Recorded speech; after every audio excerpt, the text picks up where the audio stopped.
Hello students, I am Shalini and I am going to deal with statistics for economics.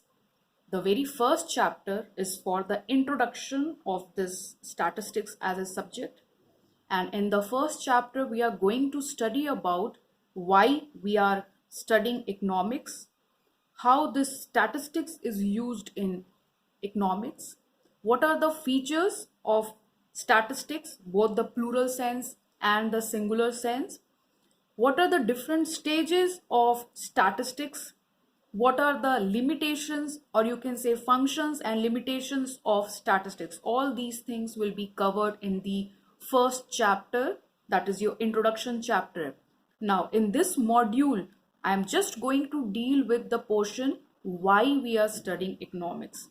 Now students, till now you must have studied economics in your class 9th and 10th, and those were the basic, you have got the fundamentals of the topics that we deal in this subject. Now why do we study economics actually? As our person Alfred Marshall has told, that economics is the study of man in the ordinary business of life. Now what does he mean by the term ordinary business of life? Suppose for example I and we all are human beings and we are doing all the ordinary sort of things in our daily life, isn't it? I, as a consumer, I am buying so many commodities to fulfill my requirements, to fulfill my desires and wants of my life, not only of my life, of my family members also. So I am buying so many commodities and I'm also availing so many services. For example, right now I am using this mobile or laptop, or I am using some new technology to have the online teaching done. So these are the services that I am availing by the companies that is providing us all these softwares.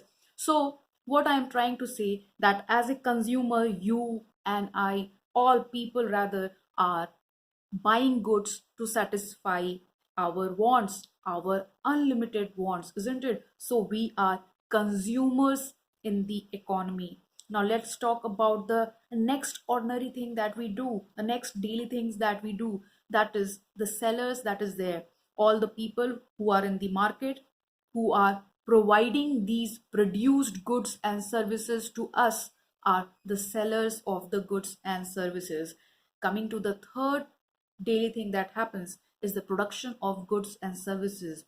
Now, we consumers can't consume unless and until it is produced, it is created by the producers, by the manufacturers, isn't it? Now, when we are talking about the term producer, it doesn't mean that the a person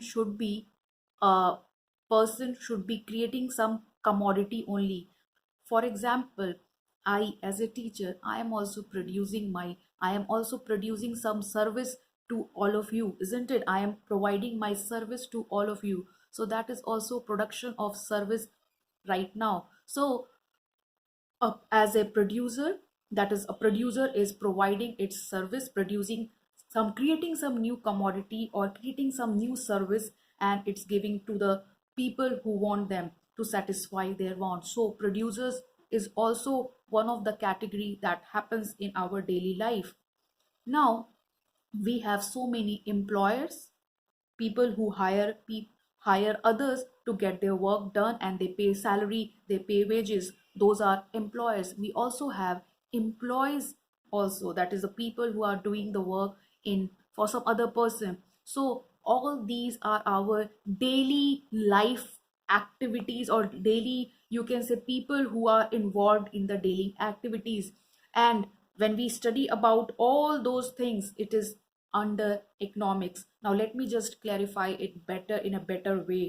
That is, when we talk about economics, it means it is a science of human behavior that tells us how we as human beings, how we are making a choice among so many goods and so many services that are available to meet our unlimited wants in such a way that I, as a consumer, I am able to have maximum benefit from whatever I am spending on the different goods and services. and the producers are getting maximum profit for their company, and the country is having maximum social welfare also. Now, there are few words, terms that I have used in this. For example, there is scarce resources, we have to make a choice, and we have unlimited wants. Now, let me explain. Every person in this world, if there is no limitation of money, then we have unlimited desires. We would like to have so many commodities, isn't it? But just because we are limited, we have fixed income, we have fixed resources, natural resources also, there is a fixed quantity of everything unless and until all those sunshine and air. So we have fixed natural resource, and we have also fixed income, money in our hand, and that is decided by what we earn, isn't it? So what happens, the commodities or the services that we can buy from our fixed income is limited. So we have to make a proper choice that which products and which services we should actually buy, we should actually consume, so that it gives me maximum satisfaction, maximum value, maximum benefit for me and for my family. So that is all about economics, how I am going to make a choice from so many different goods that is there to satisfy my most important wants, because I am having unlimited wants, but I have to satisfy my most important wants, because I can't satisfy all my wants from my scarce, from my limited resources. Because whatever things are available in the market, those are having alternative uses also. I will explain that part later on. So this is how we are making choices. So that is again a part of economics. Now, I said right now about alternative uses, that is the resources that the producers are using to produce any commodity or any service. It is having so many other uses also. So it can be used for the production of some other commodity. Suppose, for example, I am a producer of a mobile phone. I am using so many raw materials and labor and money for producing my mobile phones. Now, if I am not using my raw materials for producing mobile phones, then some other commodity can be produced by me, which requires those raw materials. So what I mean to say, that whatever resources we are using for production purpose, all those resources have alternative uses also. That is, for example, in your NCERT book, it's written that at any point of time, the resources in agriculture like land, water, fertilizers, etc. are given. All these resources have alternative uses, isn't it?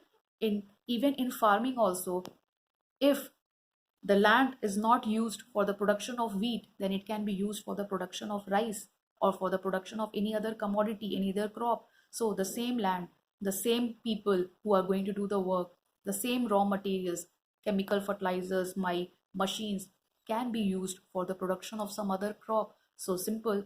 Whatever resources we have, those have alternative uses. So we as people, we as rational human beings, we have to make a choice as to what we will buy, and as a producers, we have to make a choice as what commodity I am going to produce, so that my profit will be maximum, and overall the country is having maximum social welfare. So this is about the basic teaching of economics. I hope the concept of what is economics and what things are included in economics is quite clear. Thank you, everyone.